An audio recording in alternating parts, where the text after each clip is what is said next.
എൻ്റെ പേര് ജഫ്ത. വല്ലവരും കേട്ടിട്ടുണ്ടോ? എവിടെ കേൾക്കാൻ. എൻ്റെ ഫാമിലി ബാക്ക്ഗ്രൗണ്ട് അത്ര വെടിപ്പല്ല.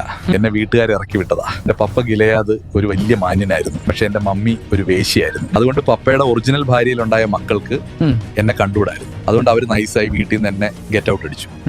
ജീവിതത്തിൽ ഞാൻ തോറ്റു കൊടുക്കാൻ തയ്യാറായിരുന്നില്ല, പൊരുതി ജീവിച്ചു. അങ്ങനെ ഇരിക്കുമ്പോഴാണ് അമ്മോന്യർ ഞങ്ങളുടെ നാടിനെ ആക്രമിക്കാൻ വന്നത്. ആളുകൾ എന്നോട് ഹെൽപ്പ് ചോദിച്ചു. ഞാനൊന്ന് ഗമ കാണിച്ചെങ്കിലും ഒടുവിൽ സമ്മതിച്ചു. പക്ഷേ യുദ്ധത്തിന് പോകുമ്പോൾ എനിക്കൊരു പേടി, ജയിക്കുമോ എന്ന്. അവിടെയാണ് മണ്ടത്തരത്തിന്റെ ആദ്യ സ്റ്റെപ്പ്. യുദ്ധം ജയിക്കാൻ വേണ്ടി ഞാൻ ദൈവത്തോട് ഒരു നേർച്ച നേർന്നു. ദൈവമേ, ഞാൻ ജയിച്ചു വരുമ്പോൾ എന്റെ വീടിന്റെ വാതിൽക്കൽ നിന്ന് എന്നെ സ്വീകരിക്കാൻ ആദ്യം വരുന്നത് ആരാണോ അവരെ ഞാൻ അങ്ങേക്ക് കാഴ്ചവെക്കും. ഞാൻ കരുതിയത് വല്ല ആടോ മാടോ വരുമെന്നാണ്. എന്നാൽ യുദ്ധം ജയിച്ച് വീട്ടിലേക്ക് വരുന്ന എന്നെ സ്വീകരിച്ചത് ആരാന്നറിയോ? എന്റെ ചോര, എന്റെ മകൾ. കണ്ട ഉടനെ ഞാൻ ഓളിയിട്ട് കരഞ്ഞു. എന്റെ പൊന്നുമക്കളെ, പടപടാന്ന് പലതും വിളിച്ചു പറയുന്ന നിങ്ങളുടെ നാവിനെ പൂട്ടിയിട്ടോ. ഇല്ലേൽ വരുന്ന നഷ്ടം കൂട്ടാൻ കാൽക്കുലേറ്റർ പോരാതെ വരും. നേർച്ച നേരുന്നതിൽ തെറ്റില്ല. നേർച്ച നേരുന്നതിന് മുമ്പ് തമ്പുരാനെ ഒന്ന് നോക്കുക, നിന്നെയും ഒന്ന് നോക്കുക.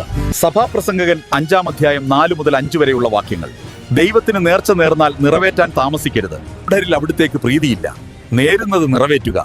നേർന്നിട്ട് നിറവേറ്റാത്തതിനേക്കാൾ ഭേദം നേരാതിരിക്കുന്നതാണ്.